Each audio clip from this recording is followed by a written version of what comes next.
Apakah khodam itu? Supaya kita tidak terjerumus, kita harus tahu dulu siapakah sebenarnya khodam itu dan apa sebenarnya yang diinginkan dari manusia, dan apa betul kalau si khodam membantu manusia dia tidak meminta imbalan. Istilah khodam berasal dari bahasa Arab. Orang Jawa menyebut khodam dengan perewangan, yaitu makhluk gaib yang menjadi pembantu manusia. Aliran kejawen dan hikmah berbeda pendapat mengenai siapakah khodam itu. Aliran kejawen beranggapan bahwa perewangan adalah jenis makhluk tertentu yang memang diciptakan Tuhan untuk membantu manusia. Menurut faham kejawen, perewangan bukanlah jin dan bukan malaikat, melainkan makhluk gaib khusus yang berfungsi menimbulkan kekuatan supranatural pada manusia sakti atau benda bertuah.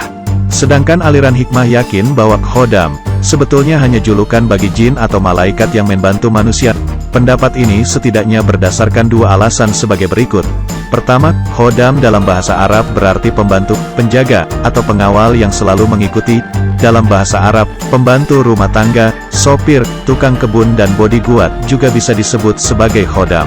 Kedua, dalam kitab suci Al-Quran, sudah diterangkan bahwa Tuhan hanya menciptakan hambanya yang berakal dalam 3 bentuk saja, yaitu, malaikat, manusia, dan jin. Kalaupun ada yang istilah khodam, maka tidak lain hanyalah nama alias untuk ketiga jenis makhluk tersebut. Seperti istilah setan, sebetulnya bukanlah jenis makhluk, melainkan hanya julukan bagi jin dan manusia yang suka berbuat kejahatan. Dalam teori metafisika, datangnya khodam bisa dipelajari atau diusahakan. Usaha untuk memperoleh pendamping gaib bisa dilakukan dengan puasa tertentu, wirid atau mantra, meditasi atau cara yang paling mudah yaitu pemindahan khodam dari guru yang sudah menguasai ilmu khodam. Setidaknya ada 3 manfaat utama jika Anda memiliki khodam, yaitu khodam selalu mengikuti, melindungi dan membantu Anda menyelesaikan masalah-masalah Anda. Sifat khodam. Sebagian dari Anda mungkin menjadi takut mempelajari ilmu khodam setelah tahu bahwa selain malaikat, khodam juga bisa berasal dari bangsa jin.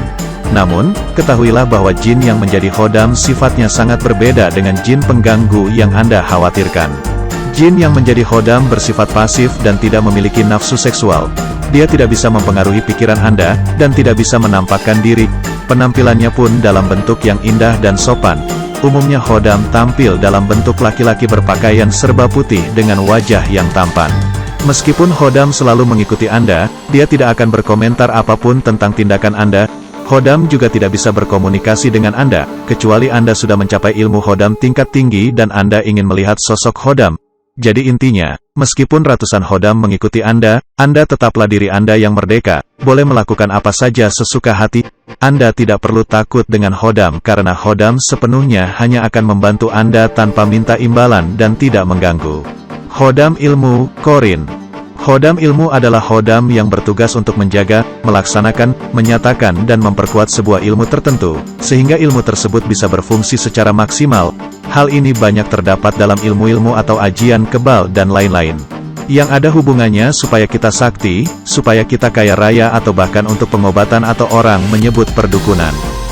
Istilah di kejawen sedulur papat, itu pun sebatas menjaga diri kita mulai dari masih di dalam hati atau keinginan kita sampai diri kita bergerak mengikuti kemauan hati kita dan tidak lebih dari itu. Dan kalau kita minta lebih dari apa yang memang jadi pekerjaan sedulur papat itu, bisa jadi yang bekerja si khodam tadi dan kita harus tahu konsekuensinya. Dan ada lagi yang perlu diketahui dan diwaspadai yang selalu mengajak kita untuk melakukan yang tidak benar. Khodam adalah juga istilah untuk sesosok makhluk halus yang sudah menjadikan sebuah benda menjadi bertuah, yang menjadi sumber kekuatan gaib dari sebuah batu akik, jimat, mustika, pusaka, dan sebagainya. Ada banyak sekali makhluk halus di bumi ini. Yang disebut khodam adalah makhluk halus yang mau dimintai bantuan gaibnya, diperintah oleh seseorang untuk melakukan suatu perbuatan gaib tertentu. Di Jawa sering disebut perewangan. Jika makhluk halus itu tidak mau dimintai bantuan gaibnya, tidak mau diperintah, maka makhluk halus itu tidak disebut khodam, tetapi hanya makhluk halus biasa saja yang sama dengan makhluk halus lainnya yang umum.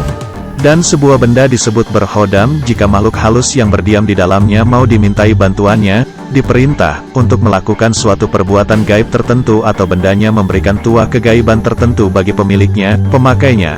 Jadi jika makhluk gaib di dalamnya tidak mau diperintah, atau bendanya tidak memberikan tuah gaib tertentu bagi pemiliknya, maka benda itu tidak disebut sebagai benda berkhodam, hanya benda biasa saja yang berpenghuni gaib, tidak bertuah, dan tidak bisa menjadi jimat, pusaka bagi seseorang karena tidak bertuah.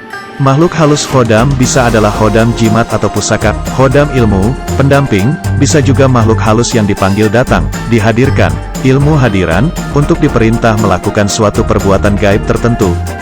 Jenis makhluk halus Khodam bisa dari jenis apa saja, bisa bangsa jin, kuntilanak, gondoruo, sukma manusia, arwah, bisa juga berasal dari Khodam mustika, batu akik, jimat dan pusaka.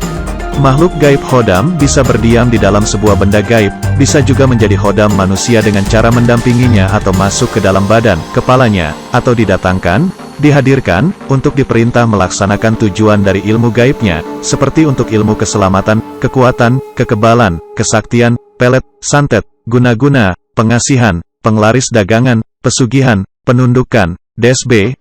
Jenis-jenis ilmu inilah yang biasa disebut sebagai ilmu Khodam, yaitu ilmu gaib yang menggunakan jasa sesosok makhluk gaib sebagai sumber kekuatan ilmunya. Tetapi, tidak semua makhluk halus mau diperintah, tidak semua makhluk halus mau dijadikan Khodam, dan tidak semua makhluk halus yang tinggal di dalam sebuah benda mau memberikan tuahnya kepada manusia, dan tidak semua benda berisi gaib akan bertuah. Jadi jika sesosok makhluk halus tidak mau diperintah, tidak mau dimintai bantuannya, maka makhluk halus itu tidak bisa disebut Khodam, tetapi hanya makhluk halus biasa saja sama dengan makhluk halus lainnya yang umum. Atau jika sebuah benda berpenghuni gaib tidak memberikan tuah apa-apa bagi pemiliknya, maka benda itu tidak bisa disebut benda berkhodam, hanya benda biasa saja yang berpenghuni gaib di dalamnya, dan tidak bisa menjadi jimat, pusaka bagi seseorang, karena tidak memberikan tuah apa-apa.